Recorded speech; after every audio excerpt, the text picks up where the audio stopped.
Setelah pulang kerja larut malam, dalam perjalanan pulang aku mengalami kecelakaan parah. Saat dokter menelpon ibu mertua dan suamiku untuk datang sebagai wali karena aku membutuhkan operasi darurat.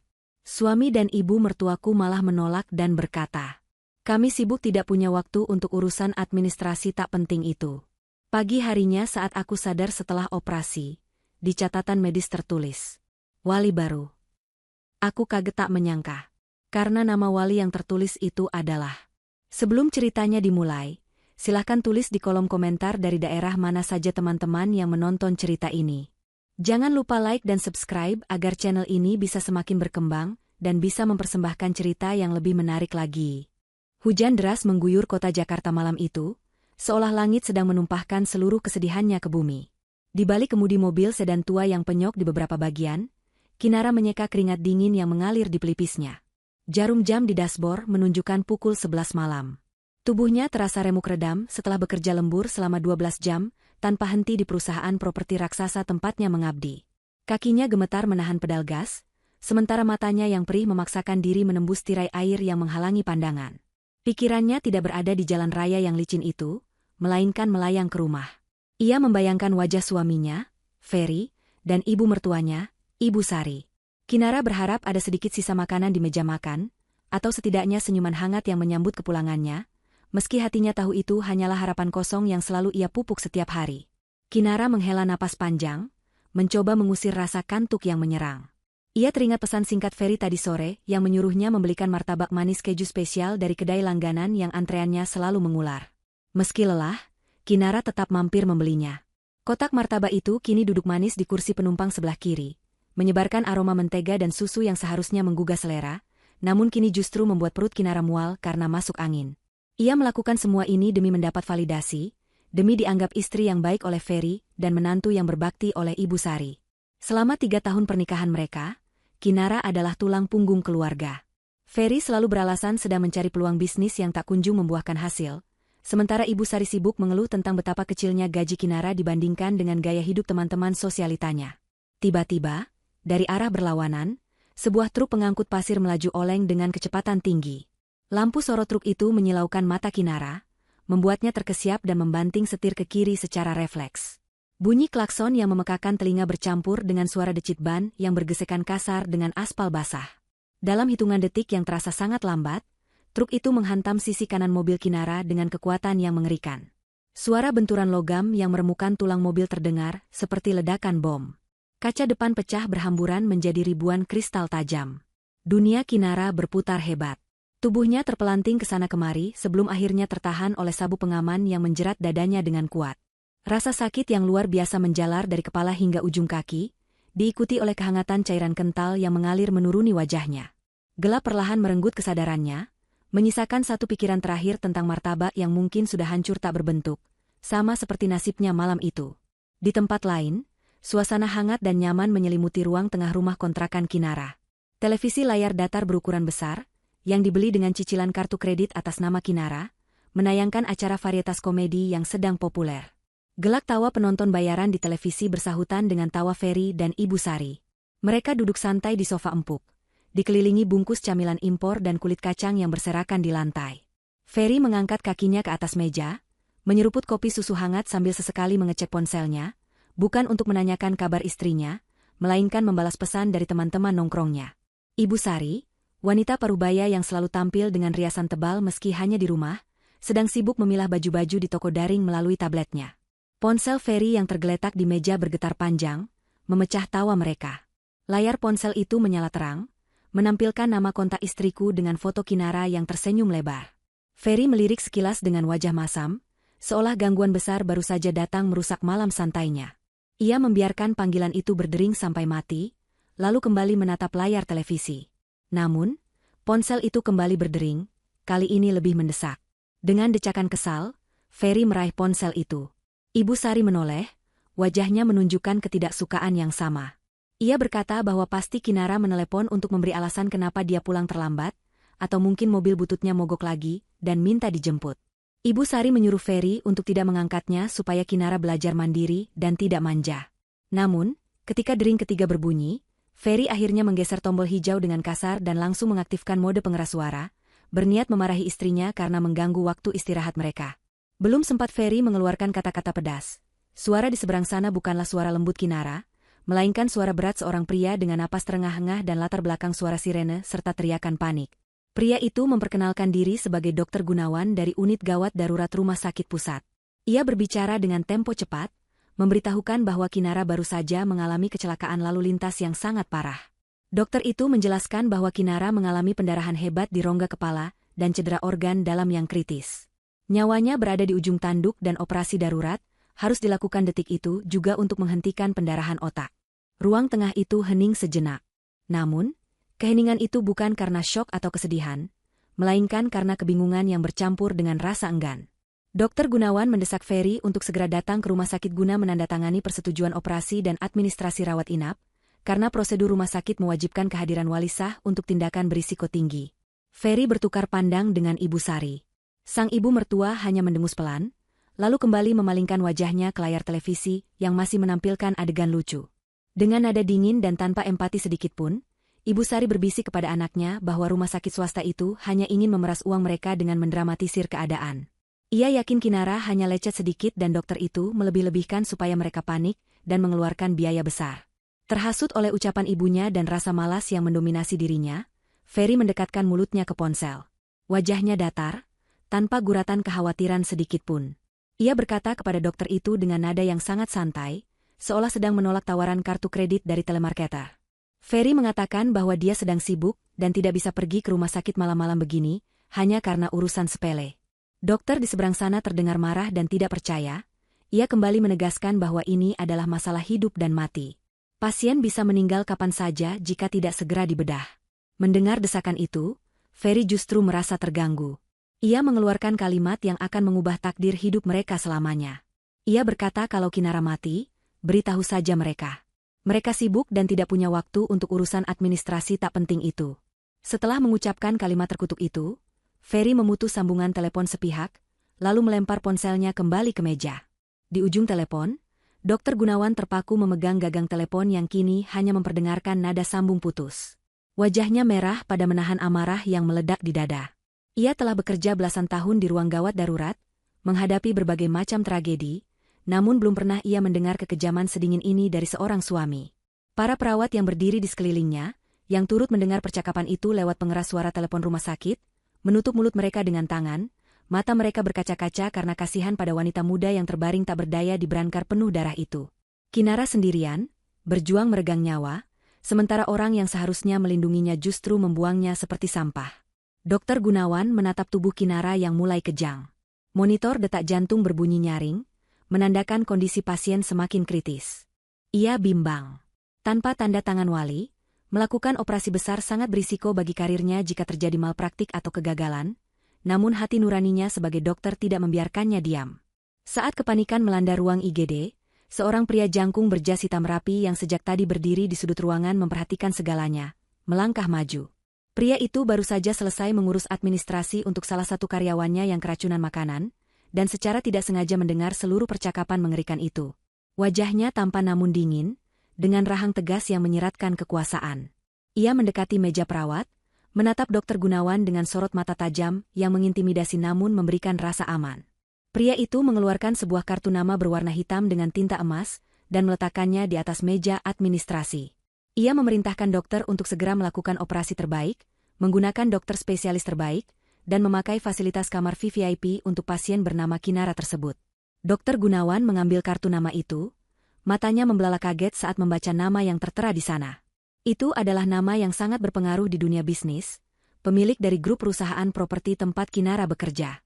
Pria itu berkata dengan suara bariton yang tenang namun penuh penekanan, bahwa dialah yang akan menjadi penanggung jawab penuh atas nyawa dan biaya pengobatan wanita itu. Ia meminta formulir persetujuan, mengambil pena, dan tanpa ragu membubuhkan tanda tangannya di kolom wali. Malam itu, di tengah hujan badai yang masih mengamuk di luar, nasib Kinara berpindah tangan dari seorang suami pecundang kepada seorang pelindung yang tak terduga. Cahaya matahari pagi menyelinap masuk melalui celah tirai sutra yang tebal, menyinari ruangan yang lebih mirip kamar hotel bintang 5 daripada kamar rumah sakit. Aroma antiseptik yang biasanya menyengat hidung kini tersamar oleh wangi bunga lili segar yang tertata rapi di dalam vas kristal di atas meja nakas. Kinara mengerjapkan matanya perlahan, mencoba menyesuaikan penglihatannya dengan cahaya terang yang menyambutnya. Kepalanya terasa berat, seolah ada batu besar yang menindihnya, dan seluruh tubuhnya terasa kaku. Rasa sakit yang tajam berdenyut di sekujur badannya setiap kali ia mencoba bergerak, mengingatkannya pada peristiwa mengerikan yang terjadi malam sebelumnya. Ingatan tentang hujan, lampu truk yang menyilaukan, dan benturan keras itu perlahan kembali menyusun dirinya dalam benak Kinara, membuatnya tersentak sadar. Kinara mencoba berbicara, namun tenggorokannya terasa kering dan perih. Suara yang keluar dari mulutnya hanya berupa erangan lirih. Seorang perawat berseragam rapi yang berjaga di sudut ruangan, segera menyadari kesadaran pasiennya. Dengan sigap, perawat itu mendekat, memeriksa tanda-tanda vital di monitor canggih yang berkelip di samping tempat tidur, lalu memberikan sedikit air minum melalui sedotan ke bibir Kinara yang pecah-pecah. Air sejuk itu mengalir membasahi kerongkongannya, memberikan sedikit kelegaan. Setelah rasa hausnya mereda, pertanyaan pertama yang muncul di benak Kinara adalah tentang keluarganya. Dengan suara parau, ia bertanya apakah suaminya, Ferry, ada di luar menunggu. Mata Kinara menyisir seluruh ruangan yang luas itu, mencari sosok Ferry atau Ibu Sari, berharap mereka sedang tertidur di sofa tunggu karena lelah menjaganya semalaman. Perawat itu terdiam sejenak, wajahnya menyiratkan rasa iba yang mendalam. Ia tampak ragu untuk menjawab, seolah tidak tega menghancurkan harapan wanita yang baru saja lolos dari maut itu. Perawat itu hanya tersenyum tipis, merapikan selimut Kinara, dan berkata bahwa ia akan memanggil dokter untuk memeriksa kondisi Kinara lebih lanjut.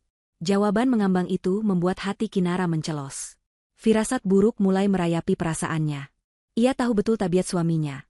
Namun bagian kecil dari hatinya masih ingin percaya bahwa dalam situasi hidup dan mati, Ferry pasti akan peduli. Tidak lama kemudian, pintu kamar terbuka. Dokter Gunawan masuk dengan langkah tegap, diikuti oleh 2 orang perawat lain. Dokter itu tersenyum ramah, memeriksa refleks mata Kinara dengan senter kecil, dan menanyakan skala rasa sakit yang dirasakannya. Setelah pemeriksaan selesai dan kondisi Kinara dinyatakan stabil pasca operasi kraniotomi yang rumit, Kinara memberanikan diri bertanya lagi. Ia memegang lengan jas dokter itu dengan lemah, memohon untuk tahu di mana keluarganya. Dokter Gunawan menghela napas panjang, menatap mata Kinara lekat-lekat. Ia memutuskan bahwa kejujuran, meski menyakitkan, adalah hal terbaik saat ini. Dengan nada lembut namun tegas, Dokter Gunawan menceritakan apa yang terjadi malam itu. Ia menceritakan bagaimana pihak rumah sakit menelepon Ferry berkali-kali, bagaimana panggilan itu akhirnya diangkat, dan bagaimana penolakan dingin yang mereka terima. Kinara mendengarkan dengan tatapan kosong, air mata perlahan menggenang di pelupuk matanya. Dadanya terasa sesak, lebih sakit daripada luka bekas operasi di kepalanya. Kinara menggelengkan kepalanya pelan, menyangkal kenyataan itu. Ia bergumam bahwa mungkin dokter salah sambung, atau mungkin Ferry sedang panik sehingga bicaranya melantur. Ia meminta bukti. Ia ingin melihat catatan medisnya, ingin melihat siapa yang menandatangani persetujuan operasinya jika bukan suaminya. Dokter Gunawan mengangguk pada salah satu perawat, yang kemudian menyerahkan sebuah papan jalan berisi berkas rekam medis kepada Kinara. Dengan tangan gemetar, Kinara menerima berkas itu. Matanya menelusuri baris demi baris tulisan di sana. Di bagian atas, tertulis diagnosis medis yang rumit. Namun, pandangannya terkunci pada kolom di bagian bawah halaman, kolom yang bertuliskan penanggung jawab wali pasien. Nama Ferry tidak ada di sana. Nama Ibu Sari juga tidak ada. Nama yang tertulis di sana, dengan tinta hitam yang tegas dan tanda tangan yang berkarakter kuat, adalah Arga Santoso. Kinara terbelalak. Napasnya tercekat. Ia kenal nama itu. Sangat kenal. Itu adalah nama CEO perusahaan tempatnya bekerja, sosok yang dikenal sebagai pemimpin bertangan besi, dingin, dan tak tersentuh. Arga Santoso adalah figur yang ditakuti sekaligus dikagumi oleh ribuan karyawannya. Kinara hanyalah seorang manajer tingkat menengah yang jarang berinteraksi langsung dengannya, kecuali saat presentasi tahunan di mana Arga biasanya hanya diam menyimak dengan wajah datar. Bagaimana mungkin orang nomor 1 di perusahaan itu bisa menjadi walinya? Bagaimana Arga bisa ada di rumah sakit ini tadi malam? Ribuan pertanyaan berkecamuk di kepala Kinara, membuatnya pusing. Belum sempat ia mencerna keanehan ini, pintu kamar rawat inap VVIP itu kembali terbuka. Sosok yang baru saja dipikirkannya kini berdiri di ambang pintu. Arga Santoso, masih mengenakan setelan jas yang sama dengan malam sebelumnya, melangkah masuk dengan aura yang mendominasi ruangan. Dokter Gunawan dan para perawat membungkuk hormat padanya lalu undur diri keluar ruangan, memberikan privasi bagi mereka berdua. Arga berjalan mendekati sisi tempat tidur Kinara. Wajahnya tidak menunjukkan ekspresi simpati yang berlebihan, melainkan tatapan tajam yang meneliti, seolah sedang menilai sebuah investasi bisnis. Ia menarik kursi dan duduk di samping tempat tidur, menatap Kinara yang masih tampak syok. Tanpa basa-basi, Arga mengeluarkan ponselnya dari saku jas dalam. Arga meletakkan ponsel itu di atas meja nakas, tepat di samping telinga Kinara. Jarinya menekan layar, memutar sebuah file audio. Suara itu memenuhi ruangan yang sunyi. Suara Ferry terdengar jernih dan nyata, terekam sempurna oleh sistem panggilan darurat rumah sakit yang malam itu juga didengar oleh Arga. Kata-kata itu menusuk telinga Kinara seperti belati. Kalau dia mati, beritahu saja. Kami sibuk, tidak punya waktu untuk urusan administrasi tak penting itu. Suara itu diikuti oleh bunyi sambungan telepon yang diputus. Air mata Kinara tumpah tak terbendung. Pertahanannya runtuh seketika. Ia menangis terseduh-seduh, menumpahkan segala rasa sakit hati, pengkhianatan, dan keputusasaan yang selama ini ia pendam. Suaminya, orang yang ia cintai dan ia nafkahi selama ini, benar-benar menginginkan kematiannya demi menghindari kerepotan administrasi. Arga membiarkan Kinara menangis beberapa saat, tidak berusaha menenangkannya dengan kata-kata manis palsu. Ia hanya duduk diam, membiarkan realitas pahit itu meresap ke dalam jiwa Kinara. Setelah tangisan Kinara mulai mereda menjadi isakan pelan, Arga mengambil kembali ponselnya. Ia menatap Kinara lekat-lekat dan berkata dengan suara datar, bahwa ia kebetulan ada di IGD malam itu dan mendengar semuanya. Arga menjelaskan bahwa ia memutuskan untuk mengambil alih, karena ia tidak suka melihat aset berharga perusahaannya disia-siakan oleh orang-orang bodoh. Ia menyebut Kinara sebagai karyawan yang berpotensi, dan ia tidak rela kehilangan pekerja terbaiknya hanya karena suami yang tidak berguna. Ucapan Arga terdengar dingin dan transaksional. Namun anehnya, justru itulah yang dibutuhkan Kinara saat ini. Ia tidak butuh dikasihani, ia butuh disadarkan. Arga kemudian menyodorkan sebuah pertanyaan yang menohok. Ia bertanya kepada Kinara, sekarang setelah tahu kebenarannya, apa yang akan Kinara lakukan? Apakah ia akan terus menangis, memaafkan suaminya, dan kembali menjadi sapi perah bagi keluarga parasit itu? Atau, apakah ia ingin membalas dendam dan membuat mereka membayar setiap tetes air mata yang jatuh hari ini? Arga menawarkan sebuah kesepakatan. Ia akan membantu Kinara. Ia akan memberikan dukungan dana, kuasa hukum, dan perlindungan penuh agar Kinara bisa menghancurkan Ferry dan Ibu Sari sampai ke akar-akarnya. Sebagai gantinya, Kinara harus mendedikasikan kemampuan kerjanya untuk proyek besar perusahaan Arga di masa depan. Kinara terdiam, menatap langit-langit kamar. Bayangan wajah Ferry yang tersenyum sinis dan Ibu Sari yang selalu meremehkannya menari-nari di pelupuk matanya. Rasa cinta yang dulu ada kini, hangus terbakar oleh api kebencian yang mulai menyala. Kata-kata, urusan tak penting, terngiang-ngiang di kepalanya, menjadi bahan bakar baru bagi semangat hidupnya. Kinara menghapus air matanya dengan kasar, meski tangannya masih gemetar. Ia menoleh menatap Arga, tatapan matanya yang tadi sendu kini berubah menjadi keras dan dingin, mencerminkan tekad baja yang baru saja terbentuk. Dengan suara serak namun penuh keyakinan, Kinara menjawab tawaran itu. Ia menerima kesepakatan Arga. Ia bersedia menjadi proyek Arga selanjutnya. Mulai detik ini, Kinara yang lemah dan penurut telah mati bersama kecelakaan itu. Yang hidup sekarang adalah Kinara baru, yang siap menuntut balas. Arga tersenyum tipis, sebuah senyum yang sangat jarang terlihat, menandakan dimulainya permainan pembalasan yang sesungguhnya. 1 bulan telah berlalu sejak malam tragis yang hampir merenggut nyawa Kinara. Selama masa itu, Kinara menjalani pemulihan intensif di sebuah fasilitas kesehatan swasta milik kolega Arga Santoso yang tersembunyi dari keramaian kota. Di sana, luka fisik Kinara dirawat dengan teknologi terbaik, namun yang lebih penting, mentalnya ditempa ulang. Arga tidak hanya menyembuhkan tubuhnya, tetapi juga menyusun strategi yang matang. Kinara diajarkan untuk menyembunyikan emosi, memalsukan senyuman, dan memainkan peran sebagai korban yang tidak tahu apa-apa. Hari kepulangan pun tiba. Kinara berdiri di depan cermin besar di apartemen sementara yang disediakan Arga. Ia memandangi pantulan dirinya. Bekas jahitan di kepalanya kini tertutup rapi oleh tatanan rambut barunya. Wajahnya yang dulu kusam karena kelelahan kini tampak segar, meski ia sengaja memulas bedak agar terlihat sedikit pucat untuk memuluskan sandiwaranya. Arga berdiri di belakangnya, mengangguk pelan sebagai tanda persetujuan bahwa pertunjukan sudah siap dimulai. Sebuah taksi online mengantar Kinara sampai ke depan pagar rumah kontrakannya. Arga sengaja tidak mengantar untuk menghindari kecurigaan awal. Kinara menarik napas dalam-dalam, mengatur detak jantungnya yang memburu karena amarah. Ia melangkah masuk ke halaman rumah yang tampak tidak terurus. Rumput liar mulai tinggi, dan sampah bekas makanan cepat saji menumpuk di tempat sampah depan, menandakan penghuninya terlalu malas bahkan untuk sekadar menjaga kebersihan. Dengan tangan gemetar yang dibuat-buat, Kinara memutar kunci pintu dan melangkah masuk. Aroma rokok dan debu langsung menyergap hidungnya. Ruang tamu berantakan. Ferry sedang tidur mendengkur di sofa dengan televisi yang menyala, sementara Ibu Sari sedang sibuk mengikir kukunya di kursi makan sambil mendengarkan musik dari ponsel. Kehadiran Kinara yang tiba-tiba membuat Ibu Sari terlonjak kaget. Wanita parubaya itu membelalakan matanya, seolah melihat hantu. Ia segera mengguncang bahu Ferry dengan kasar hingga anaknya terbangun. Ferry mengerjapkan mata, bingung, lalu tatapannya terkunci pada sosok istrinya yang berdiri di ambang pintu dengan sebuah koper kecil. Tidak ada pelukan hangat, tidak ada tangisan haru, dan tidak ada ucapan syukur. Yang terpancar dari wajah mereka berdua hanyalah kekagetan yang bercampur dengan kekecewaan yang gagal disembunyikan. Ferry bahkan sempat melirik arah pintu, seolah memastikan tidak ada orang lain yang datang bersama Kinara. Dengan nada canggung dan terbata-bata, Ferry akhirnya membuka suara. Bertanya bagaimana Kinara bisa pulang dan kenapa tidak memberi kabar agar ia bisa menjemput.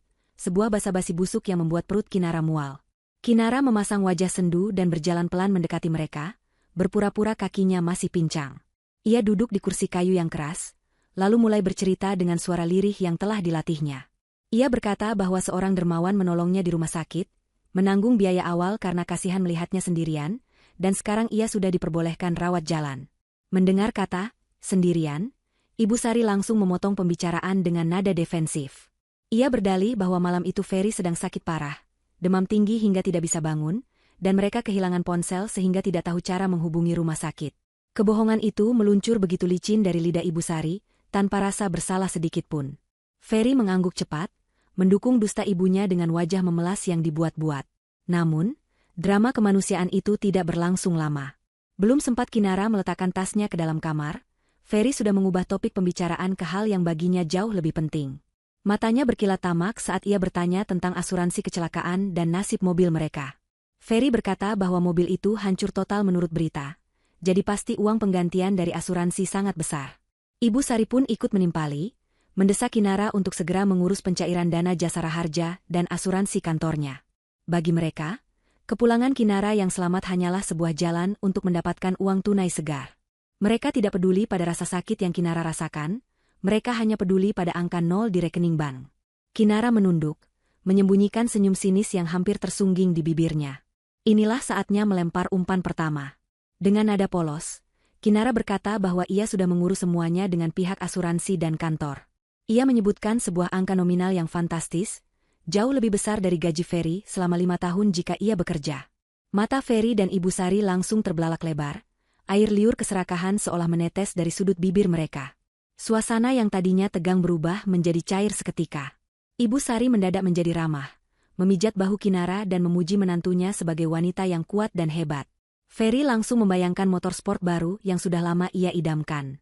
Akan tetapi, Kinara segera menambahkan satu syarat yang menjadi kunci dari jebakan ini. Ia menjelaskan bahwa karena kecelakaan itu hampir merenggut nyawa dan melibatkan prosedur medis yang rumit, pihak asuransi menetapkan aturan pencairan yang sangat ketat untuk mencegah penipuan. Uang miliaran rupiah itu hanya bisa dicairkan jika formulir persetujuan ditandatangani oleh wali, yang sama dengan orang yang menandatangani persetujuan operasi di malam kejadian. Kinara menatap mata Ferry dalam-dalam, berpura-pura bingung. Ia bertanya dengan nada lembut, memastikan apakah benar Ferry yang datang malam itu dan menandatangani berkas operasi, karena pihak rumah sakit mencatat ada tanda tangan wali suami. Jika bukan Ferry, maka uang itu akan hangus atau menjadi sengketa yang panjang. Ferry terdiam, wajahnya pucat pasi. Ia tahu betul ia tidak pernah datang. Ia tahu ia telah menolak panggilan itu. Namun, bayangan uang miliaran rupiah di depan mata membuat otaknya bekerja keras mencari jalan keluar. Ia melirik ibunya. Ibu Sari memberikan kode mata yang tajam, menyuruh Ferry untuk mengaku saja. Dengan keberanian seorang pembohong ulung, Ferry mengangguk mantap. Ia berbohong bahwa ia memang datang diam-diam saat Kinara tidak sadar, mengurus semuanya, lalu pulang karena tidak tega melihat darah. Ia mengklaim tanda tangan itu adalah miliknya. Kinara pura-pura lega mendengar pengakuan itu. Dalam hatinya, ia bersorak. Pengakuan Ferry ini adalah langkah awal kehancuran suaminya. Kinara berkata ia akan segera meminta berkas asuransi itu untuk ditandatangani Ferry nanti. Jebakan telah terpasang, dan tikus-tikus serakah itu telah masuk dengan sukarela. Beberapa minggu berlalu sejak Kinara kembali ke rumah neraka itu. Sandiwara berjalan mulus. Kinara kembali bekerja di kantor, atau setidaknya itulah yang diketahui oleh Ferry dan Ibu Sari. Pada kenyataannya, Kinara kini bekerja langsung di bawah arahan Arga Santoso di lantai eksekutif, merancang strategi bisnis sekaligus strategi penghancuran rumah tangganya sendiri. Setiap sore, Kinara pulang bukan dengan tangan kosong. Ia membawa serta bingkisan-bingkisan mewah yang didanai oleh Arga sebagai modal investasi untuk rencana mereka. Hari ini, Kinara membawa sebuah tas tangan bermerek terkenal dari desainer Eropa untuk Ibu Sari dan sebuah jam tangan kronograf edisi terbatas untuk Ferry. Saat Kinara meletakkan barang-barang mewah itu di meja ruang tamu, mata Ibu Sari berbinar-binar seperti anak kecil melihat permen. Tanpa rasa malu, ia langsung menyambar tas itu, mencium aroma kulit aslinya, dan segera berpose di depan cermin. Ia tidak bertanya dari mana Kinara mendapatkan uang sebanyak itu, ia hanya peduli bahwa sekarang ia bisa pamer kepada tetangga-tetangga yang selama ini meremehkannya. Kinara beralasan bahwa kantornya memberikan bonus kinerja awal, karena ia berhasil mendapatkan proyek besar pasca kecelakaan, dan sebagian lagi adalah uang muka asuransi yang mulai cair sedikit demi sedikit. Kebohongan yang manis itu ditelan bulat-bulat oleh ketamakan mereka. Dampak dari hadiah-hadiah ini mulai terlihat jelas pada perubahan perilaku Ferry dan Ibu Sari. Mereka yang tadinya hanya malas, kini berubah menjadi hedonis yang tak terkendali. Ibu Sari mulai sering mengadakan arisan di rumah, memesan catering mahal, dan memamerkan barang-barang barunya. Ia berbicara dengan nada tinggi kepada tetangga, membual tentang menantunya yang sukses dan anaknya yang sebentar lagi akan menjadi pebisnis besar. Sementara itu, Ferry semakin tenggelam dalam kemalasan. Ia berhenti mencari lowongan kerja, sesuatu yang sebelumnya ia lakukan hanya untuk formalitas, dan mulai menghabiskan waktunya di kafe-kafe mahal, mentraktir teman-temannya, dan tentu saja, wanita simpanannya. Ferry merasa dirinya kini berada di atas angin, yakin bahwa sumber uang Kinara tidak akan pernah kering. Di balik layar, Arga Santoso memainkan bidak caturnya dengan kejam namun elegan. Ferry, yang merasa percaya diri dengan penampilan barunya yang perlente berkat jam tangan dan baju mahal dari Kinara, mencoba melamar posisi manajer di beberapa perusahaan relasi Arga, sekadar untuk menaikkan status sosialnya di mata selingkuhannya. Namun, Arga telah memastikan namanya masuk dalam daftar hitam informal di kalangan HRD perusahaan-perusahaan besar di kota itu. Setiap lamaran yang dikirim Ferry langsung berakhir di tempat sampah tanpa pernah dibaca. Penolakan demi penolakan itu tidak membuat Ferry sadar diri, melainkan justru membuatnya semakin arogan dan bergantung pada Kinara. Ia berdalih bahwa perusahaan-perusahaan itu tidak mampu membayar standarnya, padahal kenyataannya ia tidak memiliki kompetensi apapun. Puncak dari fase ini adalah ketika Kinara mulai menahan aliran dana tunai. Suatu malam, saat Ferry meminta uang 50 juta rupiah untuk modal bisnis teman lamanya, yang sebenarnya untuk liburan dengan selingkuhannya, Kinara memasang wajah sedih. Ia berkata bahwa uang tunai dari bonusnya sudah habis untuk membayar hutang rumah sakit yang membengkak, dan pencairan asuransi tahap besar sedang tertahan birokrasi yang memakan waktu lama. Ferry dan Ibu Sari panik. Mereka sudah terlanjur terbiasa hidup mewah. Tagihan kartu kredit gaya hidup mereka mulai menumpuk. Melihat kepanikan itu, Kinara memberikan solusi yang terdengar masuk akal namun mematikan. Kinara menyarankan agar Ferry dan Ibu Sari mengambil pinjaman sementara atau kredit atas nama mereka sendiri. Ia meyakinkan mereka bahwa begitu uang asuransi miliaran itu cair bulan depan, mereka bisa langsung melunasi semuanya dalam sekali bayar, bahkan sisa uangnya masih sangat banyak. Terbuai oleh janji manis dan gaya hidup yang tidak ingin mereka lepaskan, Ferry dan Ibu Sari setuju.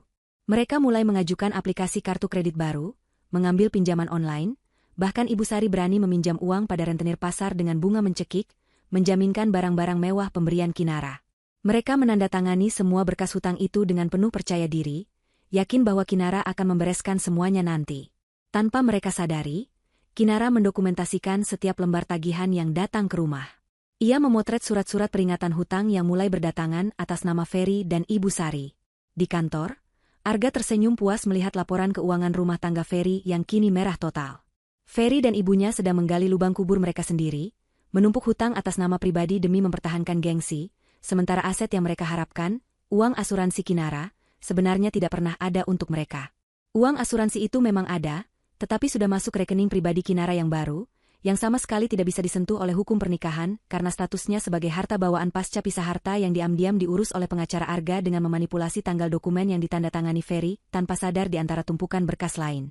Situasi semakin memanas ketika Ferry mulai semakin berani membawa selingkuhannya mendekat ke lingkungan rumah, mengira Kinara terlalu sibuk dan bodoh untuk menyadarinya. Kinara, dengan bantuan tim investigasi Arga, mendapatkan foto-foto dan video perselingkuhan itu dengan kualitas tinggi. Bukti Ferry mentransfer uang hasil pinjaman online ke rekening wanita lain pun sudah di tangan. Kinara menatap layar ponselnya yang menampilkan foto Ferry sedang bermesraan di sebuah restoran mewah, dibayar dengan uang hutang yang bunganya akan mencekik leher Ferry sendiri. Kinara tidak merasa sakit hati lagi. Yang ada hanya rasa jijik dan kepuasan dingin menunggu waktu yang tepat untuk menjatuhkan palu godam keadilan. Hari pembalasan semakin dekat, dan undangan menuju kehancuran mereka sudah siap disebar. Suasana di rumah kontrakan Ferry terasa berbeda sore itu. Udara yang biasanya pengap oleh asap rokok dan keluhan kini berganti dengan aroma parfum mahal yang menyengat hidung. Sebuah amplop tebal berwarna hitam dengan tinta emas tergeletak angkuh di atas meja tamu yang permukaannya sudah mulai terkelupas. Amplop itu bukan sekadar kertas biasa. Teksturnya kasar dan berat, menandakan kualitas premium yang hanya digunakan oleh kalangan elit. Di sudut kanan atas amplop tersebut, tercetak logo perusahaan Arga Santoso, sebuah simbol kekuasaan dan kekayaan yang selama ini hanya bisa dilihat Ferry dan Ibu Sari dari layar televisi atau majalah bisnis. Kinara membawa undangan itu pulang 2 hari yang lalu, menyerahkannya dengan tangan yang sengaja dibuat sedikit gemetar, seolah ia sendiri merasa tak pantas memegangnya. Ferry duduk di sofa, memandangi undangan itu seakan benda tersebut adalah tiket emas menuju surga. Matanya berbinar liar saat membaca ulang tulisan kaligrafi indah yang tertera di sana. Gala dinner tahunan malam penghargaan mitra terbaik. Namun, yang membuat jantung Ferry berdegup kencang bukan hanya kemewahan acara itu, melainkan sebuah catatan kecil yang diselipkan Kinara secara lisan. Kinara mengatakan bahwa CEO perusahaan, Arga Santoso, secara khusus meminta kehadiran Ferry karena ia akan menerima penghargaan sebagai suami pendukung karir terbaik. Kinara menjelaskan dengan nada meyakinkan bahwa perusahaan sangat menghargai peran suami yang tetap setia mendukung istri melewati masa kritis pasca kecelakaan, dan Arga ingin menjadikan kisah mereka sebagai inspirasi budaya perusahaan tentang ketahanan keluarga. Ego Ferry melambung tinggi menembus langit-langit rumah yang kusam. Ia merasa akhirnya dunia mengakui kehebatannya. Selama ini ia merasa kerdil di hadapan teman-temannya yang sudah sukses, namun undangan ini adalah bukti bahwa ia spesial.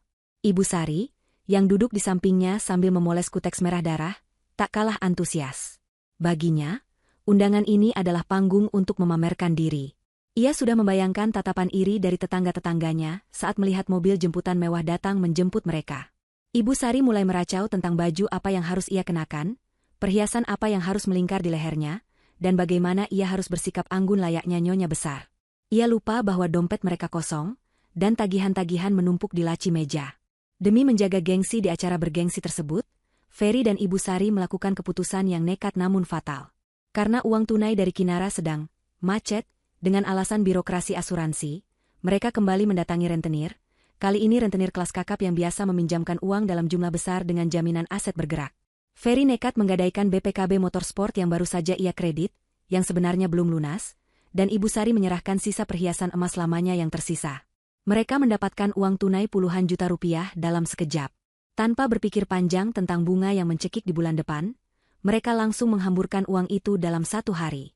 Ferry menyewa setelan jas Tuxedo dari butik desainer ternama, lengkap dengan sepatu kulit mengkilap yang harganya setara gaji 2 bulan karyawan biasa. Ibu Sari membeli gaun malam berekor panjang penuh payet berkilauan, menyewa jasa penata rias profesional ke rumah, dan bahkan menyewa mobil sedan mewah berikut sopirnya hanya untuk perjalanan 1 malam. Malam acara pun tiba. Hotel bintang 5 tempat acara berlangsung tampak megah menjulang di pusat kota, bermandikan cahaya lampu sorot yang menembus langit malam Jakarta.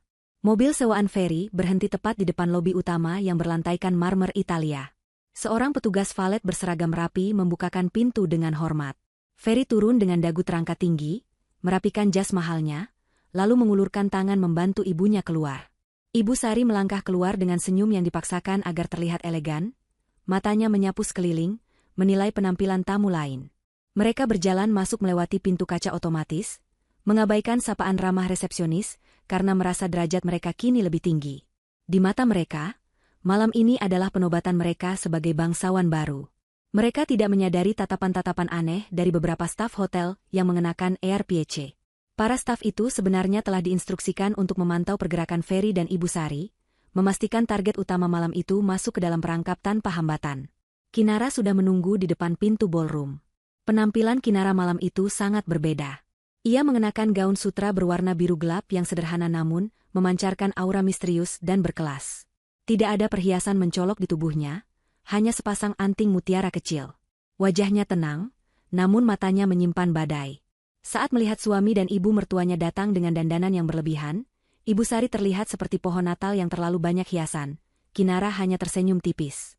Ferry mendekati Kinara, bukan untuk memuji istrinya, melainkan untuk mengeluh.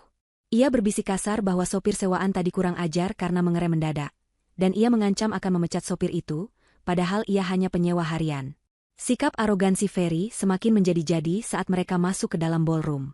Ruangan itu sangat luas, diterangi oleh ribuan kristal dari lampu gantung raksasa di langit-langit. Meja-meja bundar tertata rapi dengan taplak putih bersih dan rangkaian bunga segar. Tamu-tamu yang hadir adalah para pebisnis top, investor asing, dan pejabat tinggi. Ferry merasa gugup sesaat, namun kesombongannya menutupi rasa itu. Ia berjalan membusungkan dada, menggandeng ibunya, menuju meja yang telah ditentukan. Di meja makan, perilaku Ferry dan Ibu Sari sangat memalukan. Mereka memperlakukan pelayan seperti budak. Saat seorang pelayan muda tidak sengaja menumpahkan sedikit air es di dekat gelas Ibu Sari, bukan mengenai bajunya, hanya di atas meja, Ibu Sari langsung membentak pelayan itu dengan suara yang cukup keras hingga menarik perhatian meja sebelah. Ia memaki pelayan itu buta dan tidak becus kerja, menuntut manajer dipanggil. Ferry ikut-ikutan memarahi pelayan itu, berkata bahwa jas yang ia pakai harganya lebih mahal dari gaji pelayan itu setahun.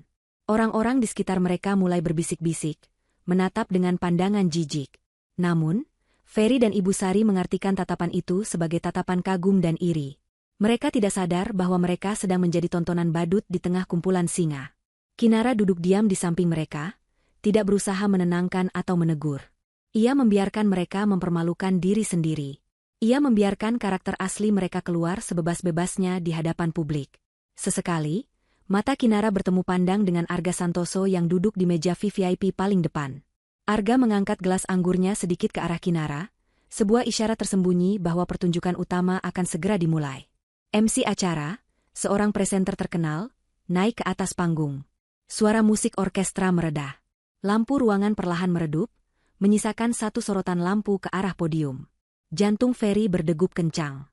Ia merapikan dasinya sekali lagi, menyiapkan senyum terbaiknya, yakin bahwa sebentar lagi namanya akan dipanggil dan ia akan naik ke panggung untuk menerima tepuk tangan gemuruh. Ia sudah menyiapkan pidato kemenangan dalam kepalanya, pidato tentang pengorbanan dan cinta, padahal hatinya kosong melompong. Ia tidak tahu bahwa panggung itu memang disiapkan untuknya, namun bukan untuk sebuah penghargaan, melainkan untuk sebuah eksekusi sosial. Panggung megah di depan sana bermandikan cahaya biru yang dramatis. Layar LED raksasa yang menjadi latar belakang panggung menampilkan grafis animasi elegan dengan logo perusahaan yang berputar perlahan. MC pria dengan suara bariton yang berwibawa mulai membacakan narasi pembuka tentang pentingnya integritas, loyalitas, dan kemanusiaan dalam dunia bisnis modern. Ferry duduk di ujung kursi, tubuhnya condong ke depan, telapak tangannya berkeringat dingin karena antusiasme yang meluap. Di sampingnya, Ibu Sari sibuk membenahi tatanan rambut sasaknya yang tinggi, memastikan ia terlihat sempurna saat kamera menyorot mereka nanti. Ia bahkan sudah mengeluarkan cermin kecil dari tas mahalnya, mengecek apakah lipstiknya masih merah menyala. Hadirin sekalian, suara MC menggema memenuhi seluruh penjuru ballroom, memantul di dinding-dinding yang dilapisi peredam suara berkualitas tinggi. Malam ini, kita tidak hanya merayakan pencapaian angka dan keuntungan. Kita juga ingin menyoroti sisi manusiawi dari kesuksesan. Di antara kita, ada kisah-kisah yang tak terungkap, kisah tentang pengorbanan di saat krisis, dan keputusan yang menentukan hidup atau mati. Ferry menyikut lengan Kinara pelan, tersenyum lebar sambil berbisik bangga bahwa MC pasti sedang membicarakan dirinya. Kinara tidak menoleh, matanya lurus menatap panggung dengan tatapan yang sulit diartikan, dingin dan tajam seperti pisau bedah. Untuk kategori khusus tahun ini, lanjut MC, kami ingin mempersembahkan sebuah momen kebenaran. Sebuah penghargaan bagi mereka yang menunjukkan wajah aslinya di saat genting. Mari kita sambut profil dari penerima penghargaan kita. Lampu sorot tiba-tiba bergerak liar menyapu ruangan, membuat suasana menjadi tegang dan penuh antisipasi. Musik latar berubah menjadi nada rendah yang mendengung, menciptakan atmosfer yang sedikit mencekam namun membuat penasaran. Akhirnya, lampu sorot itu berhenti tepat di meja nomor 18. Meja tempat Ferry, Ibu Sari, dan Kinara duduk. Cahaya putih menyilaukan menerpa wajah Ferry. Ia spontan berdiri, melambaikan tangan dengan kaku ke arah hadirin yang wajahnya tak terlihat karena silau. Ibu Sari ikut berdiri, tersenyum lebar sambil memamerkan gigi yang dihiasi sisa lipstik. Di layar raksasa, semua orang mengharapkan munculnya foto profil Ferry dengan pose gagah atau montase video yang mengharukan. Namun, layar itu tiba-tiba berkedip, menampilkan static noise atau gangguan gambar sejenak, seolah ada kerusakan teknis. Beberapa tamu mulai berbisik bingung. Ferry yang sudah berdiri tampak canggung, senyumnya mulai goyah. Tiba-tiba, layar berubah menjadi hitam pekat. Hanya ada satu garis gelombang audio berwarna hijau neon yang melintang di tengah layar hitam itu. Hening. Seluruh ruangan menahan napas. Kemudian, suara itu terdengar. Bukan suara musik, bukan suara narator. "Dok, kalau dia mati, beritahu saja." Suara itu meledak dari speaker kualitas konser yang mengelilingi ruangan. Jernih, nyaring, tanpa distorsi. Itu adalah suara Ferry. Sangat jelas, dengan nada malas dan angkuh yang khas. Ferry membeku di tempatnya berdiri. Senyum di wajahnya lenyap seketika, digantikan oleh ekspresi horor murni. Lututnya gemetar hebat. Ia mengenali suara itu. Itu suaranya sebulan yang lalu. Gelombang audio di layar bergerak seiring dengan kelanjutan kalimat itu. "Kami sibuk, tidak punya waktu untuk urusan administrasi tak penting itu." Suara itu bergema, memantul di setiap sudut ruangan, menusuk telinga ratusan tamu undangan. Bunyi, klik, telepon yang ditutup mengakhiri rekaman pendek namun mematikan itu. Keheningan yang mengikuti setelahnya jauh lebih mengerikan daripada keributan apapun. Ratusan pasang mata yang tadinya menatap panggung kini beralih menatap Ferry yang berdiri kaku di bawah sorotan lampu. Tatapan mereka bukan lagi kekaguman, melainkan campuran antara kaget, jijik, dan penghinaan yang mendalam. Para istri pejabat menutup mulut mereka dengan tangan, para pengusaha menggelengkan kepala dengan wajah masam. Ibu Sari, yang baru saja menyadari apa yang terjadi, wajahnya berubah pucat pasi seperti mayat. Kakinya lemas, dan ia benar-benar ambruk kembali ke kursinya, menjatuhkan gelas kristal hingga pecah berkeping-keping di lantai. Suara pecahan gelas itu memecah keheningan, memicu bisik-bisik yang riuh rendah di seluruh ruangan. Itu suara dia? Kejam sekali. Istrinya sedang sekarat dan dia bilang begitu. Manusia macam apa itu? Kata-kata cemoohan mulai terdengar jelas dari meja-meja terdekat. Ferry panik. Ia melihat ke sekeliling dengan mata liar, mencari jalan keluar. Keringat dingin mengucur deras membasahi kemeja mahalnya. Ia mencoba membuka mulut, berteriak dengan suara yang pecah. "Itu bohong. Itu rekayasa. Itu suara buatan. Saya tidak pernah bicara begitu." Teriakannya terdengar menyedihkan di tengah ruangan luas itu. Ia menunjuk-nunjuk layar dengan jari gemetar, mencoba membela diri di hadapan pengadilan sosial yang sudah menjatuhkan vonis bersalah. Saat itulah, Arga Santoso bangkit dari kursi VVIP-nya. Dengan langkah tenang namun penuh otoritas, ia berjalan naik ke atas panggung, mengambil alih mikrofon dari MC yang tampak serba salah. Kehadiran Arga langsung mendiamkan ruangan. Ia menatap lurus ke arah Ferry dengan pandangan yang bisa membekukan air. "Hadirin sekalian, suara Arga berat dan berwibawa, rekaman itu asli. Diverifikasi oleh forensik digital dan saksi mata, Dr. Gunawan, yang malam itu memohon nyawa untuk pasiennya." Arga menunjuk ke arah meja sudut, di mana Dr. Gunawan berdiri dan mengangguk tegas, memvalidasi pernyataan itu. Arga melanjutkan, kali ini suaranya mengandung kemarahan yang terkendali namun menakutkan. "Wanita yang nyawanya dianggap urusan tak penting oleh pria ini adalah Kinara. Salah satu manajer terbaik saya. Mitra bisnis saya. Malam itu, saya menjadi saksi bagaimana nyawanya disia-siakan. Dan malam ini, saya ingin menunjukkan kepada kalian semua, bahwa di perusahaan kami, integritas adalah segalanya. Kami tidak bekerja sama dengan sampah yang membuang keluarganya sendiri." Arga turun dari panggung dan berjalan menghampiri meja Ferry. Lampu sorot mengikutinya. Ia berdiri tepat di depan Kinara, mengulurkan tangannya. Kinara menyambut uluran tangan itu dan berdiri. Arga merangkul bahu Kinara, melindunginya, dan menghadapkannya kepada para hadirin. "Mulai malam ini, Kinara berada di bawah perlindungan penuh korporasi saya. Segala bentuk penghinaan terhadapnya adalah deklarasi perang terhadap saya." Ferry terduduk lemas, kakinya tak lagi sanggup menopang tubuhnya. Ia merasa ditelanjangi di depan umum. Segala kebanggaan, harga diri, dan mimpi kayanya hancur berkeping-keping dalam hitungan detik. Ibu Sari menangis histeris di kursinya, menutupi wajahnya dengan tas tangan, tidak sanggup menanggung malu. Belum selesai penderitaan mereka, pintu samping ballroom terbuka lebar. 4 orang petugas kepolisian berseragam lengkap masuk dengan langkah tegap, didampingi oleh kepala keamanan hotel. Mereka berjalan lurus menuju meja Ferry. Suasana semakin tegang. Salah satu polisi membacakan surat perintah dengan suara lantang. Saudara Ferry, Anda kami amankan untuk dimintai keterangan atas laporan dugaan penelantaran istri yang mengakibatkan bahaya maut, serta dugaan penipuan aset. Ferry ternganga. Apa? Penipuan? Saya tidak. Polisi itu tidak memberinya kesempatan bicara. Silakan jelaskan di kantor polisi. 2 petugas memegang lengan Ferry, memaksanya berdiri. Ferry meronta, memohon-mohon pada Kinara. Kinara, sayang, tolong aku. Jelaskan pada mereka ini salah paham. Ibu tolong Ferry. Tapi Kinara hanya menatapnya datar, seolah melihat orang asing yang tidak penting. Ibu Sari yang histeris mencoba menahan polisi, tapi ia sendiri didorong pelan agar menjauh. Ferry diseret keluar dari ballroom mewah itu, melewati barisan tamu yang menatapnya dengan pandangan menghina. Teriakan memelasnya menggema di lorong hotel, menjadi musik penutup yang tragis bagi ambisinya yang kosong. Kinara menarik napas panjang, menghirup aroma kemenangan yang bercampur dengan rasa lega yang luar biasa. Babak pertama pembalasan dendam telah selesai, dan kehancuran total Ferry baru saja dimulai. Malam itu, langit Jakarta tampak hitam pekat tanpa bintang, seolah turut berduka atau mungkin sedang menertawakan nasib 2 manusia yang baru saja terlempar dari puncak angan-angan ke dasar jurang kehinaan. Ferry berjalan terseok-seok keluar dari gerbang kantor polisi, setelah menjalani pemeriksaan intensif selama hampir 5 jam.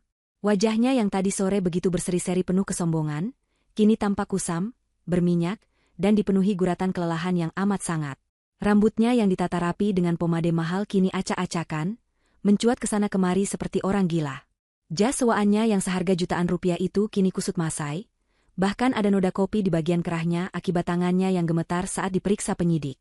Ia dilepaskan sementara dengan status wajib lapor karena jaminan dari pengacara publik yang disediakan negara, namun proses hukum atas dugaan penelantaran dan penipuan masih terus berjalan dan membayanginya seperti hantu. Di trotoar depan kantor polisi, Ibu Sari duduk meringkuk di bangku beton yang dingin. Gaun malamnya yang penuh payet berkilauan tampak sangat kontras dan konyol di tengah suasana kantor polisi yang suram. Riasan wajahnya luntur oleh air mata dan keringat, membuat maskaranya meleleh hitam di pipi, menciptakan wajah yang mengerikan mirip badut yang habis diguyur hujan. Saat melihat Ferry keluar, Ibu Sari tertatih-tatih bangkit. Tidak ada pelukan hangat seorang ibu. Yang ada hanyalah pukulan-pukulan lemah tangan Ibu Sari ke dada Ferry. Wanita tua itu menyalahkan anaknya atas semua kejadian memalukan di pesta tadi. Ia meratap tentang betapa hancurnya harga dirinya di depan teman-teman sosialitanya, tentang bagaimana ia tidak akan pernah berani lagi menampakkan wajah di arisan. Ferry, yang kepalanya terasa mau pecah, hanya dia menerima amukan itu dengan tatapan kosong. Mereka tidak punya uang sepeser pun di dompet. Mobil sewaan mewah beserta sopirnya tentu saja sudah lama pergi meninggalkan mereka begitu polisi menyeret Ferry. Ponsel Ferry disita sebagai barang bukti. Satu-satunya yang tersisa adalah ponsel Ibu Sari yang baterainya tinggal sedikit. Dengan sisa saldo aplikasi ojek online yang sangat minim, mereka memesan tumpangan mobil paling murah untuk pulang. Sepanjang perjalanan pulang, kebisuan yang mencekam menyelimuti mereka. Ferry memandang keluar jendela, melihat lampu-lampu kota yang buram. Ia masih menyangkal kenyataan. Dalam hatinya, ia masih berharap ini semua hanya mimpi buruk. Atau setidaknya, sesampainya di rumah, ia bisa tidur nyenyak dan besok pagi Kinara akan membereskan semuanya seperti biasa. Kinara selalu membereskan kekacauan yang Ferry buat. Bukan? Pikirnya naif. Namun, harapan itu hancur berkeping-keping saat taksi online menurunkan mereka di depan pagar rumah. Bukan kenyamanan yang menyambut, melainkan kegelapan total.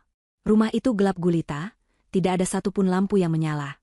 Yang lebih mengerikan, di pagar besi dan pintu utama rumah, tertempel stiker besar berwarna merah menyala dengan tulisan hitam tebal yang sangat mencolok, disegel. Di samping stiker segel bank, ada juga rantai gembok besar yang dipasang oleh pihak lain. Ferry terbelalak. Ia berlari mendekati pagar, mengguncang-guncangkannya dengan panik hingga menimbulkan suara berisik di tengah malam buta. Ia mencoba membuka gembok itu dengan paksa, tapi sia-sia. Ibu Sari menjerit histeris melihat rumahnya. Istananya, kini tertutup rapat. Ia bertanya-tanya apa yang terjadi. Saat itulah, seorang tetangga yang merasa terganggu dengan keributan itu keluar. Tetangga itu, yang dulunya sering dipameri barang mewah oleh Ibu Sari, kini menatap mereka dengan pandangan sinis dan penuh kemenangan. Tetangga itu memberitahu bahwa sore tadi, sesaat setelah mereka berangkat ke pesta dengan gaya selangit, segerombolan orang dari pihak leasing dan bank datang menyita rumah dan isi-isinya. Tetangga itu juga menyebutkan bahwa sertifikat rumah yang selama ini digadaikan Ferry ke rentenir rupanya telah jatuh tempo, dan hak tagihnya diambil alih oleh pihak ketiga yang bergerak cepat melakukan eksekusi aset karena wan prestasi. Ferry merosot jatuh ke aspal. Kakinya lemas seperti jeli. Ia ingat sekarang. Sertifikat rumah itu memang ia gadaikan diam-diam 6 bulan lalu untuk modal trading yang akhirnya rugi total. Ia tidak pernah memberitahu Kinara. Ia pikir ia bisa menutupinya dengan uang asuransi Kinara yang dijanjikan itu. Ternyata, bom waktu itu meledak lebih cepat.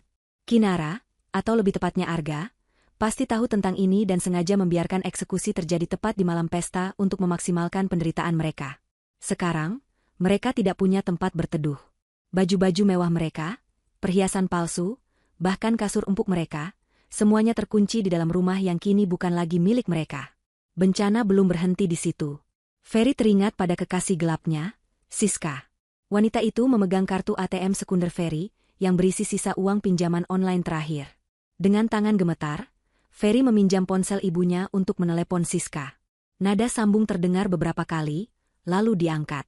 Tapi bukan suara manja Siska yang terdengar, melainkan suara tawa meremehkan. Siska berkata bahwa ia sudah melihat video viral di media sosial tentang kejadian di pesta itu. Ia tahu Ferry sekarang adalah penipu miskin yang akan masuk penjara. Tanpa basa-basi, Siska mengatakan bahwa ia sudah menguras habis isi ATM Ferry sebagai biaya ganti rugi waktu selama berpacaran dengan pecundang, lalu menutup telepon dan memblokir nomor itu. Ferry membanting ponsel ibunya ke tanah saking marahnya, membuat layar ponsel itu retak. Satu-satunya alat komunikasi yang mereka miliki kini rusak sebagian.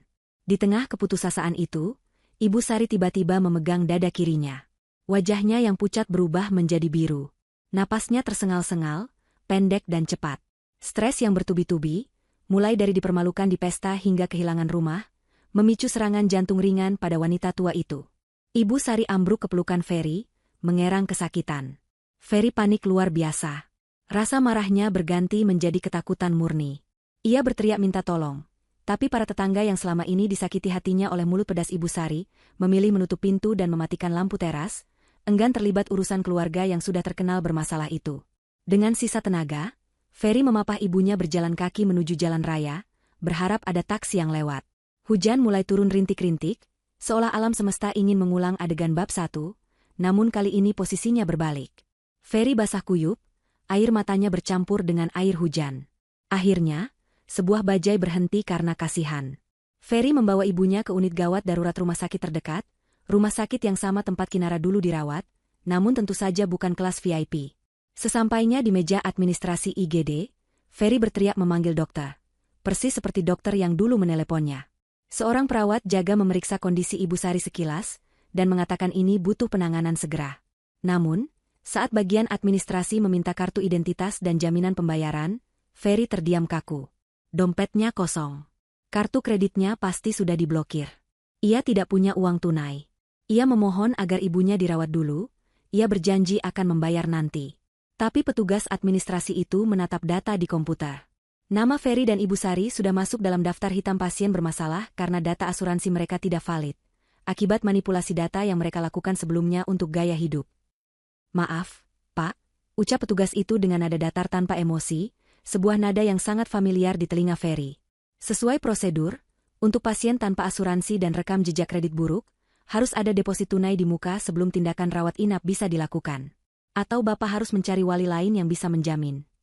Ferry menangis, memohon-mohon. "Tapi ini ibu saya. Dia bisa mati. Tolonglah. Di mana hati nurani kalian?" teriaknya frustrasi. Petugas itu menatap Ferry tajam, lalu berkata pelan namun menusuk. "Prosedur adalah prosedur, Pak. Kami tidak bisa mengurus administrasi tak penting jika tidak ada jaminan."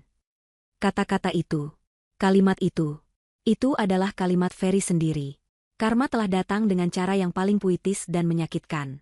Ferry terduduk di lantai rumah sakit yang dingin, memeluk ibunya yang merintih kesakitan di berangkar dorong yang diparkir di lorong, ditolak masuk ke kamar perawatan. Malam itu, Ferry belajar bahwa rasa sakit melihat orang yang dicintai diabaikan jauh lebih perih daripada luka fisik apapun. Ia merasakan apa yang dirasakan Kinara malam itu.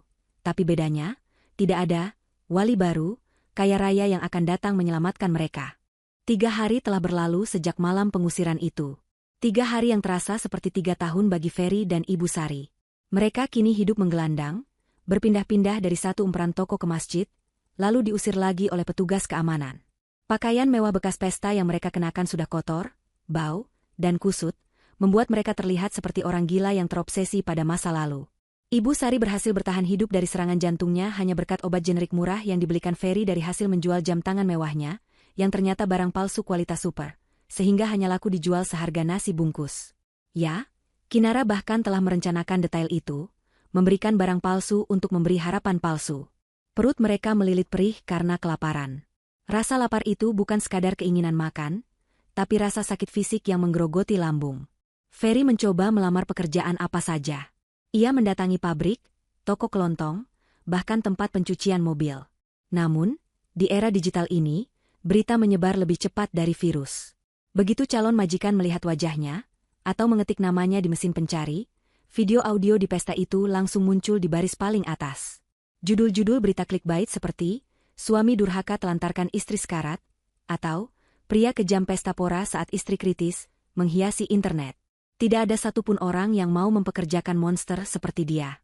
Bahkan tukang parkir pun mengusirnya karena takut lapaknya didatangi massa yang marah jika tahu Ferry ada di sana. Kehinaan mencapai puncaknya ketika Ibu Sari, yang dulu selalu makan di restoran ber-AC, kini harus memungut sisa roti yang dibuang orang di taman kota. Ia memakan roti itu sambil menangis, air matanya membasahi roti yang sudah keras. Ferry tidak tega melihatnya, namun ia juga tidak bisa berbuat apa-apa. Egonya sudah hancur lebur menjadi debu. Tidak ada lagi Ferry yang sombong. Yang tersisa hanyalah Ferry yang putus asa, ketakutan, dan lapar. Dalam keputusasaan itu, hanya ada satu nama yang muncul di benaknya sebagai satu-satunya harapan. Kinara. Kita harus menemui Kinara, Bu, bisik Ferry dengan suara serak. Tenggorokannya sakit karena kurang minum. Dia pasti masih punya hati. Dia istriku. Dia pernah mencintaiku. Ibu Sari mengangguk lemah. Kebenciannya pada Kinara sudah tertutup oleh kebutuhan dasar untuk bertahan hidup. Iya, nak, bilang sama dia, ibu minta maaf. Ibu sakit. Dia pasti kasihan sama orang tua. Mereka berdua membangun narasi dalam kepala mereka, bahwa Kinara hanyalah sedang marah sesaat, dan akan luluh jika melihat kondisi mereka yang menyedihkan. Dengan langkah terseok-seok, mereka berjalan kaki sejauh 10 km menuju gedung pencakar langit tempat perusahaan Arga Santoso berada. Matahari siang yang terik membakar kulit mereka, debu jalanan menempel di keringat lengket. Ketika sampai di lobi gedung yang megah, dinginnya AC menyambut mereka seperti surga. Namun tatapan jijik dari resepsionis dan satpam menyadarkan mereka bahwa mereka adalah neraka di tempat itu. Satpam hendak mengusir mereka, mengira mereka pengemis liar. Ferry berteriak parau, mengatakan bahwa dia adalah suami Kinara, salah satu manajer di sana. Keributan kecil terjadi.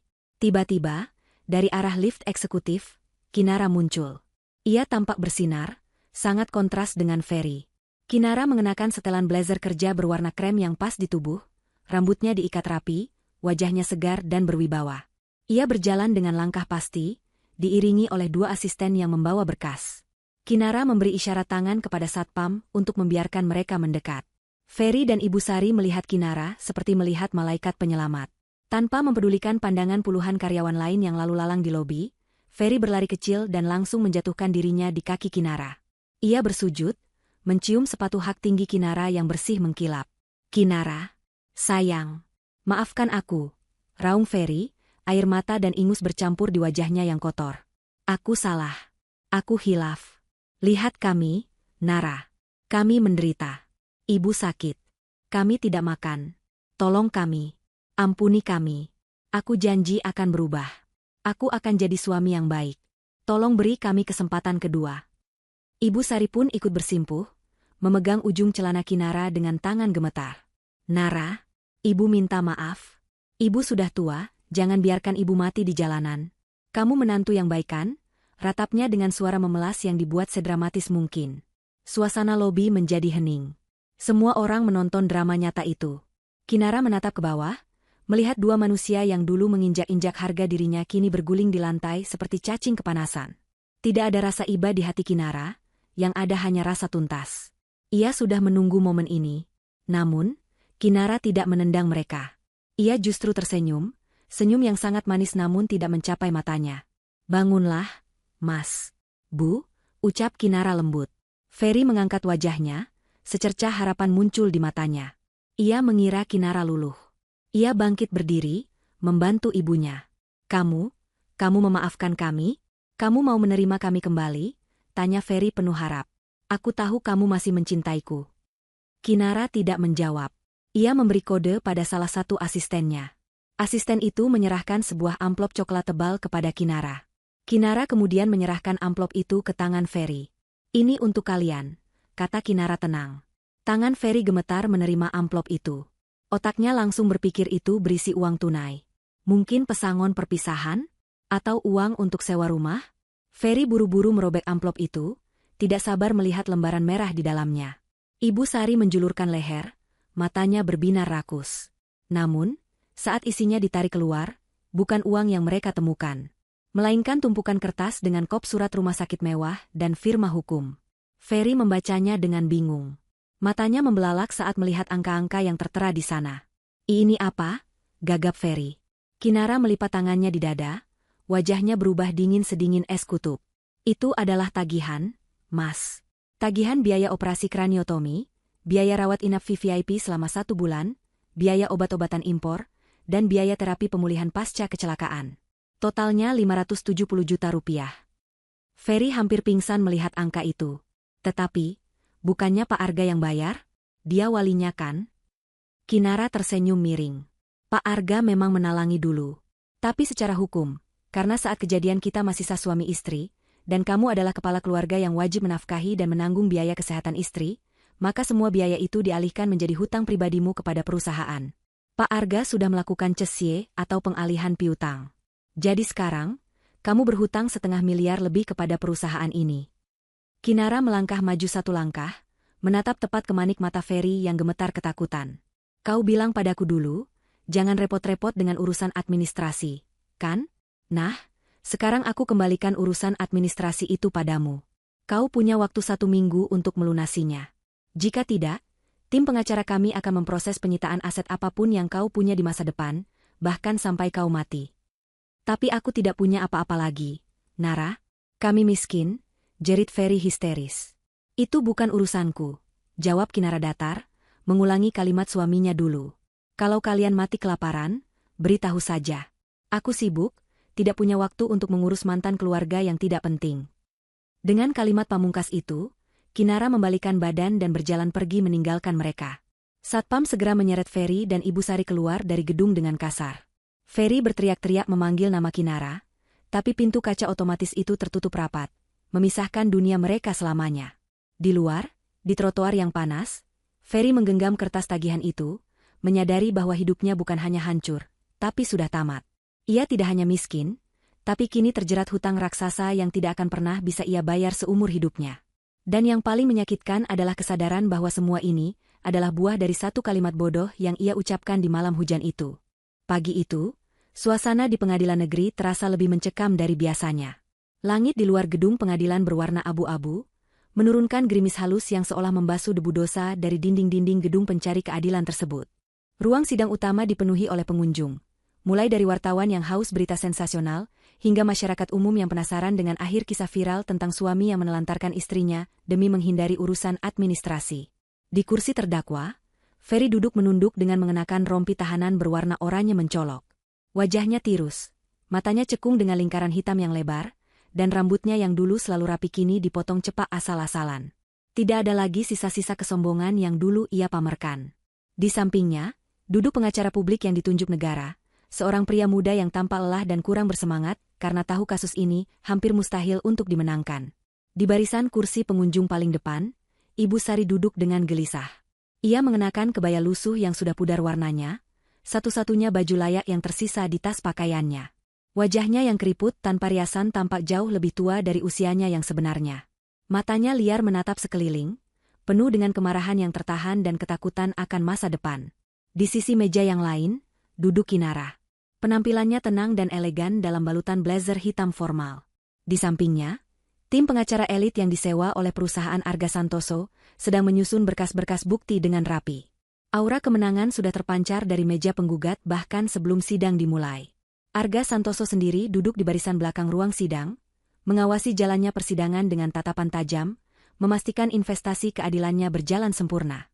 Hakim ketua mengetukkan palu, membuka sidang dengan suara tegas yang menggema ke seluruh ruangan. Agenda hari itu adalah pembacaan tuntutan sekaligus putusan untuk 2 kasus yang digabungkan, yaitu gugatan cerai dan pidana penelantaran serta penipuan aset. Jaksa penuntut umum mulai membacakan dakwaannya. Dengan suara lantang, jaksa menguraikan kronologi kejadian malam itu. Ia memaparkan bukti-bukti digital, mulai dari log panggilan telepon yang diabaikan Ferry berkali-kali, hingga rekaman audio fatal yang kini sudah didengar oleh jutaan orang. Jaksa menggambarkan betapa dinginnya hati seorang suami yang lebih mementingkan kenyamanan menonton televisi, daripada menyelamatkan nyawa istrinya yang sedang sekarat di meja operasi. Ferry gemetar hebat di kursinya saat rekaman suaranya kembali diputar di ruang sidang sebagai barang bukti utama. Suara angkuhnya yang berkata, "Kalau dia mati, beritahu saja," memenuhi ruangan, membuat para pengunjung sidang berdecak jijik dan menggelengkan kepala. Ferry menutup telinganya, tidak sanggup mendengar kekejamannya sendiri. Ia ingin berteriak bahwa ia menyesal, bahwa ia hilaf, tapi lidahnya keluh. Ia tahu, tidak ada kata maaf yang bisa menghapus fakta bahwa ia memang mengharapkan kematian Kinara malam itu, agar ia bisa mendapatkan uang asuransi tanpa repot mengurus orang sakit. Jaksa kemudian melanjutkan dengan bukti kedua, yaitu pemalsuan tanda tangan dan penggadaian aset rumah tanpa persetujuan istri, yang masuk dalam ranah pidana penggelapan dalam rumah tangga. Ketika giliran pembelaan tiba, pengacara Ferry hanya bisa memberikan argumen normatif yang lemah. Ia meminta keringanan hukuman dengan alasan terdakwa masih muda dan merupakan tulang punggung keluarga bagi ibunya yang sakit-sakitan. Namun, argumen itu langsung dipatahkan oleh jaksa yang menunjukkan bukti bahwa selama ini Kinaralah tulang punggung keluarga. Sementara Ferry hanya parasit yang menghabiskan uang istri untuk gaya hidup hedonis dan perselingkuhan. Bukti transfer uang Ferry ke wanita lain diproyeksikan ke layar besar, membuat Ibu Sari yang duduk di belakang ternganga. Ia baru tahu bahwa anaknya selama ini juga membohonginya soal uang. Ibu Sari merasa dikhianati 2 kali, oleh menantunya dan sekarang oleh anak kebanggaannya sendiri. Suasana sidang memanas ketika hakim memberikan kesempatan kepada Kinara untuk menyampaikan pernyataan terakhirnya sebelum vonis. Kinara berdiri dengan anggun. Ia tidak menangis. Ia tidak berteriak. Ia menatap Ferry dengan tatapan datar yang menusuk. Kinara berkata bahwa ia tidak menuntut balas dendam, ia hanya menuntut keadilan. Ia menceritakan bagaimana ia bekerja keras siang malam demi keluarga, namun dibalas dengan doa kematian oleh orang yang paling ia percayai. Kinara menegaskan bahwa rasa sakit fisik akibat kecelakaan itu bisa sembuh, tapi pengkhianatan yang dilakukan Ferry telah membunuh jiwa pernikahannya secara permanen. Kalimat Kinara yang tenang namun penuh luka, membuat beberapa pengunjung sidang meneteskan air mata. Tiba-tiba, keheningan itu pecah oleh teriakan histeris. Ibu Sari tidak sanggup lagi menahan emosinya. Ia berdiri dari kursi pengunjung, menunjuk-nunjuk wajah Kinara dengan jari telunjuk yang gemetar. Ia berteriak memaki Kinara sebagai istri durhaka yang tidak tahu terima kasih. Ibu Sari menuduh Kinara sebagai wanita jahat yang sengaja menjebak suaminya sendiri demi harta dan selingkuh dengan bos kayanya. Ia menjerit-jerit bahwa Kinara lah yang seharusnya masuk neraka karena memisahkan ibu dari anaknya. Petugas keamanan segera berlari untuk menahan Ibu Sari, namun wanita tua itu meronta-ronta dengan tenaga yang luar biasa, meludah ke arah meja Kinara. Hakim ketua mengetuk palu berulang kali dengan keras, memerintahkan ketertiban. Wajah hakim memerah karena marah melihat penghinaan terhadap pengadilan ini. Kinara tetap tenang di tempatnya, menatap ibu mertuanya yang sedang diseret keluar oleh petugas. Sebelum Ibu Sari benar-benar keluar dari pintu, Kinara berbicara melalui mikrofon, suaranya terdengar jelas mengatasi keributan itu. Kinara berkata bahwa ia bukan durhaka, ia hanya menuruti nasihat Ibu Sari dulu. Ia mengingatkan bahwa Ibu Sari lah yang mengajarkannya untuk tidak membuang waktu pada hal yang tidak menguntungkan. Kinara berkata sekarang ia sedang membuang hal yang tidak menguntungkan dari hidupnya, yaitu Ferry dan ibunya. Ucapan itu membuat Ibu Sari terdiam kaku. Matanya membelalak menyadari bahwa karmanya sendiri yang kini menyerangnya balik. Setelah keributan mereda, hakim membacakan vonisnya. Berdasarkan bukti-bukti yang sah dan meyakinkan, majelis hakim memutuskan mengabulkan gugatan cerai Kinara sepenuhnya. Hak asuh atas seluruh aset yang tersisa, jika ada, jatuh ke tangan Kinara sebagai kompensasi. Selain itu, untuk kasus pidana, Hakim menjatuhkan hukuman penjara selama 4 tahun kepada Ferry atas pasal berlapis penelantaran orang dalam lingkup rumah tangga yang mengakibatkan luka berat, serta tindak pidana penipuan dan penggelapan aset. Hakim juga mewajibkan Ferry membayar ganti rugi biaya medis dan hutang yang telah dialihkan kepadanya, yang jika tidak dibayar akan diganti dengan hukuman kurungan tambahan. Palu diketuk 3 kali. Tok, tok, tok. Suara itu terdengar seperti lonceng kematian bagi Ferry. Ia terkulai lemas di kursinya. Air mata penyesalan mengalir deras membasahi pipinya yang kotor. 4 tahun penjara. Hutang 500 miliar. Dan kehilangan istri yang selama ini menghidupinya. Ia menatap Kinara untuk terakhir kalinya, berharap ada sedikit belas kasih di sana. Tapi Kinara sudah membalikkan badan, sibuk bersalaman dengan pengacaranya. Kinara bahkan tidak menoleh lagi saat 2 orang polisi memborgol tangan Ferry dan membawanya keluar lewat pintu tahanan. Di luar ruang sidang, Arga Santoso sudah menunggu. Ia membukakan pintu mobil untuk Kinara. Kinara masuk ke dalam mobil mewah itu, meninggalkan gedung pengadilan tanpa menengok ke belakang, meninggalkan masa lalunya yang kelam di balik jeruji besi. 2 tahun kemudian, di sebuah blok penjara yang lembab dan berbau apek, seorang narapidana kurus sedang berlutut menyikat lantai kamar mandi umum yang kotor. Itu adalah Ferry. Kehidupan di penjara telah mengubahnya menjadi sosok yang nyaris tak dikenali. Tidak ada lagi Ferry yang tampan dan pesolek. Kulitnya kini gelap dan kasar, penuh dengan bekas luka gatal dan koreng akibat sanitasi yang buruk. Giginya menguning dan beberapa tanggal karena kurang gizi. Di dalam penjara, Ferry menempati kasta terendah. Tanpa uang sogokan dan tanpa keluarga yang mengirimkan makanan atau perlindungan, ia menjadi sasaran empuk bagi narapidana lain yang lebih berkuasa. Ia dipaksa menjadi pesuruh, mencuci baju tahanan lain, dan memijat kaki kepala geng di bloknya hanya demi mendapatkan sisa makanan yang layak. Setiap malam, Ferry tidur meringkuk di lantai semen yang dingin tanpa alas, beralaskan lengan tangannya yang kurus. Tidurnya tidak pernah nyenyak. Ia sering bermimpi tentang rumah kontrakannya yang hangat, tentang aroma masakan Kinara, dan tentang betapa mudahnya hidupnya dulu. Penyesalan adalah teman tidurnya yang paling setia. Ia sering terbangun tengah malam, menangis tanpa suara, memukul-mukul kepalanya sendiri, merutuki kebodohannya yang telah melepaskan berlian demi menggenggam kerikil. Ia merindukan ibunya, tapi ia tidak tahu di mana ibunya berada. Sejak ia masuk penjara, tidak ada satu orang pun yang pernah datang menjenguknya. Ia benar-benar sendirian di dunia ini, membusuk perlahan dalam penjaranya sendiri, baik penjara fisik maupun penjara memori. Di sudut kota yang lain, di sebuah panti sosial milik pemerintah yang kondisinya memprihatinkan, Ibu Sari duduk melamun di kursi roda tua yang salah satu rodanya macet. Ia tidak bisa berjalan lagi sejak serangan stroke ringan menyerangnya setahun yang lalu, sesaat setelah ia menggelandang di jalanan, karena tidak punya tempat tinggal. Di panti itu, Ibu Sari dikenal sebagai nenek yang judes dan selalu menggerutu, sehingga tidak ada perawat atau penghuni lain yang mau menemaninya. Ia menghabiskan hari-harinya dengan menatap tembok kusam yang catnya mengelupas. Makanannya adalah bubur hambar yang seringkali dingin. Tidak ada baju sutra, tidak ada tas mewah, tidak ada arisan. Yang paling menyakitkan bagi Ibu Sari adalah ketika televisi di ruang tengah panti menyiarkan berita bisnis. Di layar kaca itu, ia sering melihat wajah Kinara.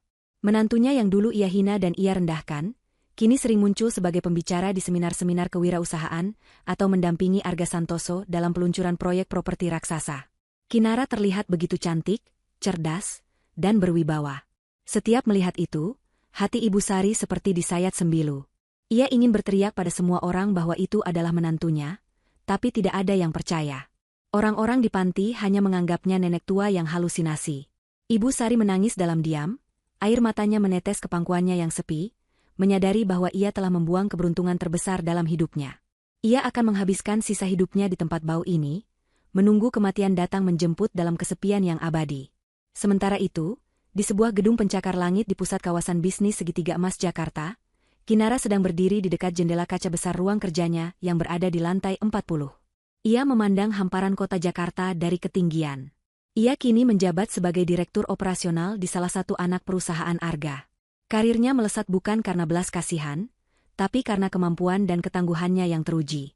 Arga menepati janjinya untuk membimbing Kinara, dan Kinara membayar kepercayaan itu dengan dedikasi dan prestasi gemilang. Ia telah melunasi semua hutang budi kepada Arga dan kini berdiri sebagai mitra yang setara. Pintu ruangan diketuk pelan. Arga Santoso masuk dengan senyum hangat yang dulu sangat jarang ia perlihatkan. Hubungan mereka telah berkembang jauh melampaui sekadar atasan dan bawahan, atau penolong dan korban. Selama 2 tahun ini, Arga melihat bagaimana Kinara bangkit dari keterpurukan, dan Kinara melihat sisi lembut Arga di balik topeng dinginnya. Ada rasa hormat dan kasih sayang yang tumbuh perlahan, tanpa paksaan, tanpa drama, murni karena kecocokan jiwa yang sama-sama pernah terluka dan sembuh. Arga mengajak Kinara untuk pergi makan siang, tapi Kinara menggeleng pelan. Ia berkata ada satu tempat yang ingin ia kunjungi hari ini. Arga, yang mengerti maksud Kinara, mengangguk dan menawarkan diri untuk menyetir. Mobil sport Arga melaju membelah jalanan kota, menuju pinggiran Jakarta, ke sebuah lokasi jalan raya yang sepi di tepi tebing sungai. Itu adalah lokasi kecelakaan Kinara 2 tahun lalu. Dulu jalan itu gelap dan berlubang, namun sekarang jalan itu sudah mulus, dilengkapi penerangan jalan yang terang benderang, dan pagar pembatas yang kokoh. Semua perbaikan infrastruktur itu dilakukan melalui dana CSR perusahaan Arga atas permintaan Kinara, agar tidak ada lagi orang yang bernasib sama sepertinya. Kinara turun dari mobil, berdiri di tepi pembatas jalan, menatap aliran sungai di bawah yang mengalir tenang. Angin sore menerpa wajahnya, menerbangkan rambutnya dengan lembut. Kinara merogoh saku blazernya, mengeluarkan sebuah benda kecil. Itu adalah cincin pernikahan emas putih yang sudah kusam, cincin yang dulu melingkar di jari manisnya, simbol janji suci yang dikhianati Ferry. Selama ini ia menyimpannya bukan karena cinta, tapi sebagai pengingat akan rasa sakit yang menjadi bahan bakarnya untuk bangkit. Namun hari ini, ia merasa sudah cukup. Ia tidak butuh rasa sakit itu lagi. Ia sudah sembuh. Kinara menarik napas panjang, merasakan kelegaan yang luar biasa di dadanya. Dengan gerakan pelan namun pasti, ia melempar cincin itu jauh-jauh ke tengah sungai. Cincin itu berkilau sekilas tertimpa sinar matahari sore sebelum akhirnya tenggelam di telan air keruh. Lenyap selamanya bersama kenangan pahit tentang Ferry dan Ibu Sari. Arga berjalan mendekat, berdiri di samping Kinara, menatap ke arah yang sama. Ia tidak bertanya apa-apa, ia hanya menggenggam tangan Kinara dengan lembut. Kinara menoleh, menatap pria di sampingnya. Pria yang datang saat ia hancur, yang menjadi walinya saat suaminya sendiri mendoakan kematiannya. Kinara tersenyum, kali ini senyum yang benar-benar lepas dan bahagia, senyum yang mencapai matanya. "Sudah selesai?" tanya Arga lembut. "Sudah," jawab Kinara mantap. "Masa lalu sudah hanyut. Sekarang saatnya menulis cerita baru." Kinara mengeratkan genggaman tangannya pada tangan Arga. Mereka berbalik meninggalkan tepi jurang itu, berjalan menuju mobil, menuju masa depan yang cerah dan penuh harapan. Di belakang mereka, matahari terbenam dengan indah, menutup hari itu dengan warna jingga keemasan, seolah alam semesta merestui akhir perjalanan panjang Kinara. Keadilan telah ditegakkan. Sang antagonis telah mendapatkan karmanya di balik jeruji dan kesepian. Sementara sang protagonis, yang pernah dibuang seperti sampah, kini bersinar layaknya permata yang telah diasah oleh kerasnya kehidupan. Tuhan memang tidak tidur. Dia hanya menunggu waktu yang tepat untuk mengganti penjaga yang salah dengan pelindung yang sejati. Dan bagi Kinara, waktu itu adalah sekarang.